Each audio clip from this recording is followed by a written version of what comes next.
to realize that all your life, not all your love, all your hate, all your memory, all your pain, it was all the same thing. It was all the same dream, a dream that you had inside a locked room.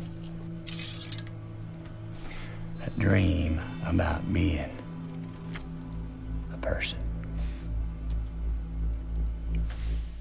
True Detective is an exquisite multidimensional piece of art. Multidimensional because it has nailed it on many different aspects that the cinema as an art form is capable of. Its gripping story with slow burn mystery, characters, set design, acting, direction, and you name it. But let's talk about something that I've found really intriguing and sometimes epiphanic and even liberating.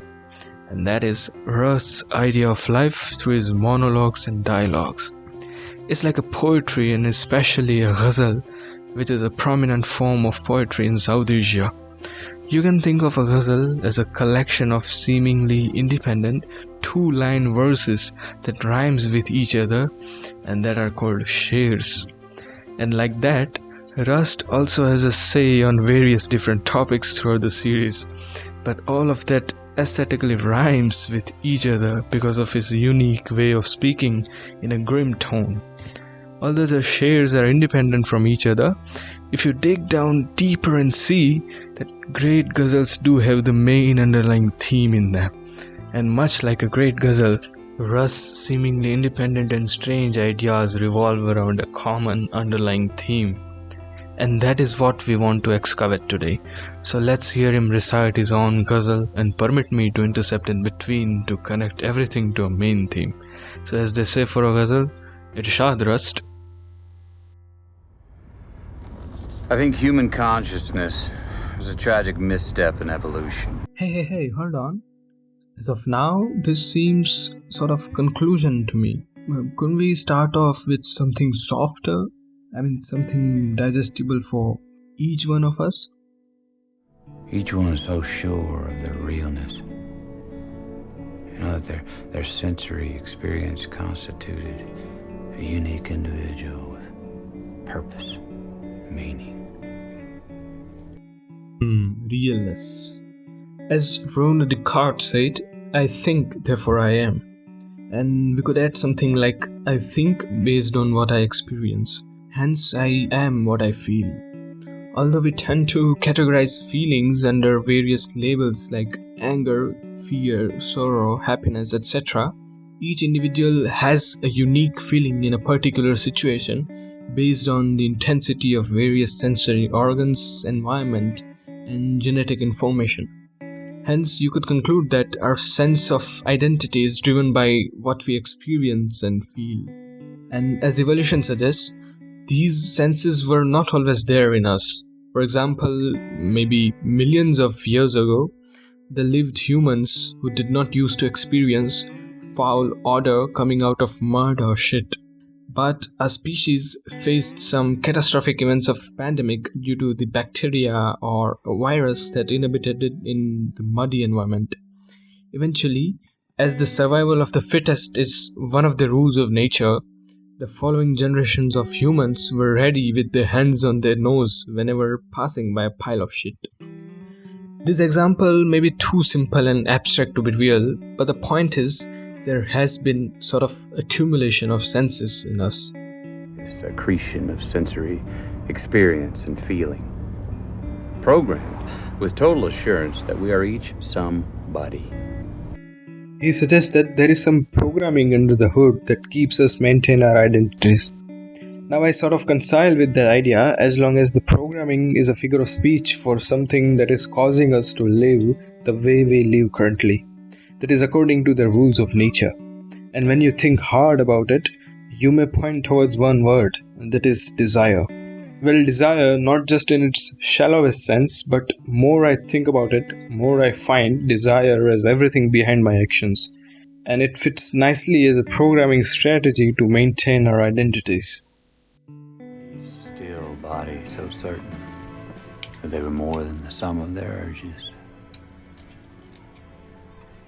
All the useless spinning, tired mind, collisions of desire and ignorance.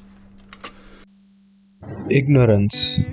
I admit that I'm a particular accretion of feelings and experiences that is programmed with an assurance from my urges to keep myself indulging into the way of life I'm leading currently.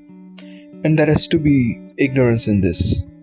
But this is a long game, isn't it? Hell lot longer than an individual's lifespan. So let's extrapolate the future in somewhat optimistic way. Then this must converge at some point. This accumulation of senses. Someday in a very distant future, some destiny may be fulfilled. Who knows? We all got what I call a life trap. There's gene deep certainty that things will be different. That you'll move to another city and meet the people that'll be the friends for the rest of your life. That you'll fall in love and be fulfilled. Fucking fulfillment. And closure. Where the fuck those two fucking empty jars to hold this shitstorm. Fucking nothing's ever fulfilled. Until the very end. And closure. No. Nothing is ever over. Okay. I did have some different perception on this, but what he suggests, this nihilistic view about fulfillment and closure, it seems nearest to the sensible truth. Of course, the case being we don't know the truth. If you really want to see it. Anyways, moving on. Whatever may be the case with that, but I really found one thing interesting. You mentioned love. I wonder whether he wants to throw some more light on that. I don't think that man can love. At least not the way that he means. The inadequacies of reality always set in. Inadequacies of reality. As far as we have come in this discussion, the inference made till now suggests that reality or nature is all about surviving of an entity or an organism on individual level. But love and other closely related urges hints for something more. For a moment, let's move up from this ground talk of existentialism to something more sophisticated layers of social structure or culture. So here comes relationships, marriage, and other urges that are related to love.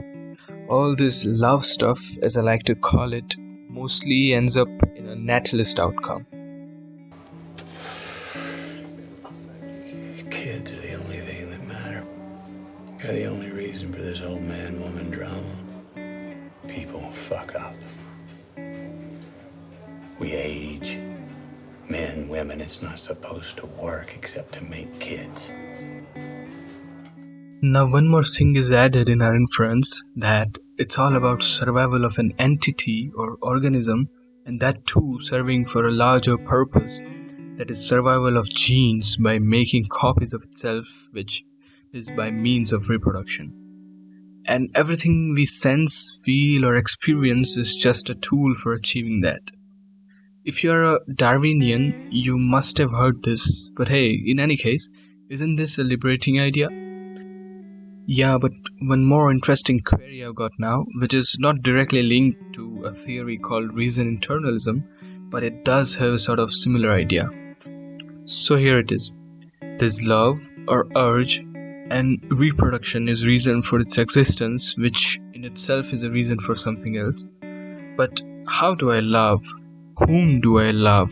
Or generalizing it in Rust language, I would say, how do I act upon this accretion of sensory feelings and experiences? Look, as sentient meat, however illusory our identities are, we craft those identities by making value judgments. Everybody judges, all the time. Value judgments.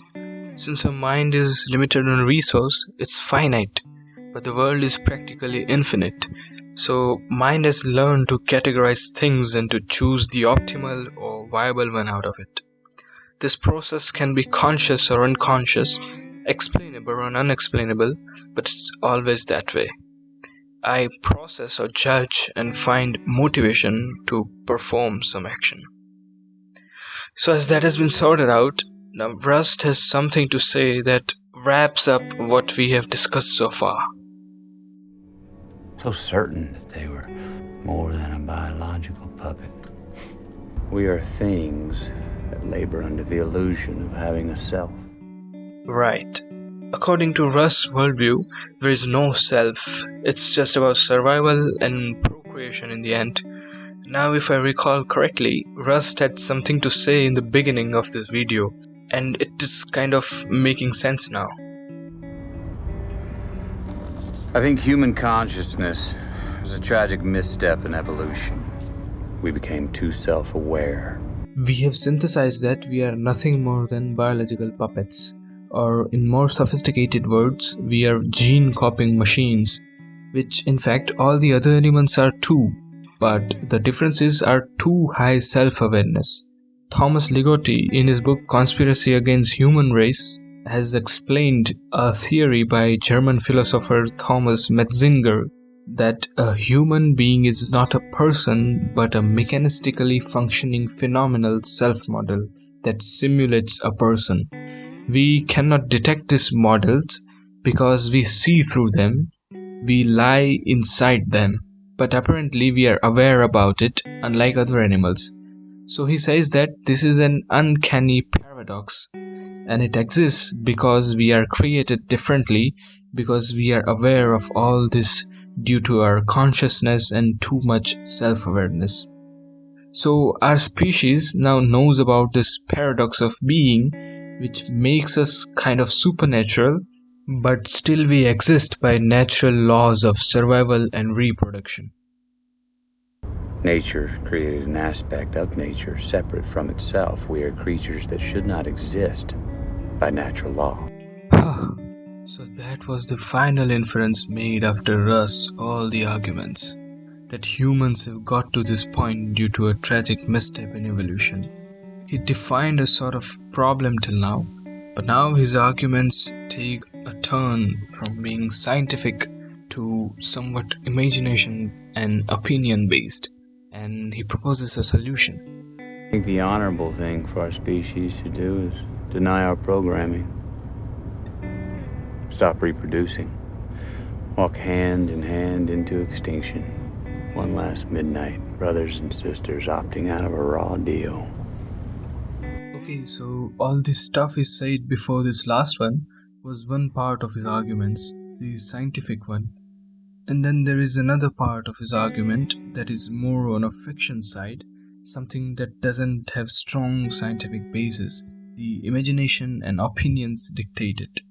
And that's why I propose the analogy of a ghazal, which is in fact a poetry, because everything he has to say throughout the series is a blend of facts and imagination, like a great poetry, which characterizes its realness as well as its artistic level. We have talked about type 1 arguments, but there is a spectrum of second type of arguments throughout the series. Sometimes it talks about death and futility. And they saw in that last nanosecond, they saw what they were. That you, yourself, this whole big drama, it was never anything but a jerry-rig of presumption and dumb will. And you could just let go. Finally know that you didn't have to hold on so tight. Sometimes afterlife and eternalness of being. I could feel my definitions fading. And beneath that darkness, there was another kind. It was deeper, warm, like a substance. It was like I was a part of everything that I ever loved. And we were all, the three of us just fading out. And sometimes about time and fourth dimension. In this universe, we process time linearly, forward.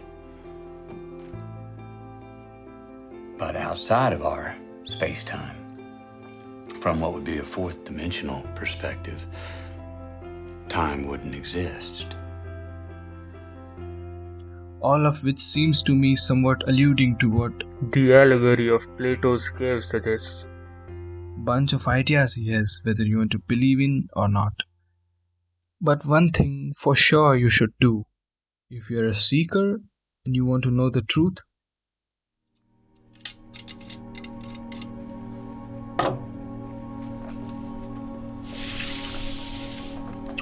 and start asking the right fucking questions.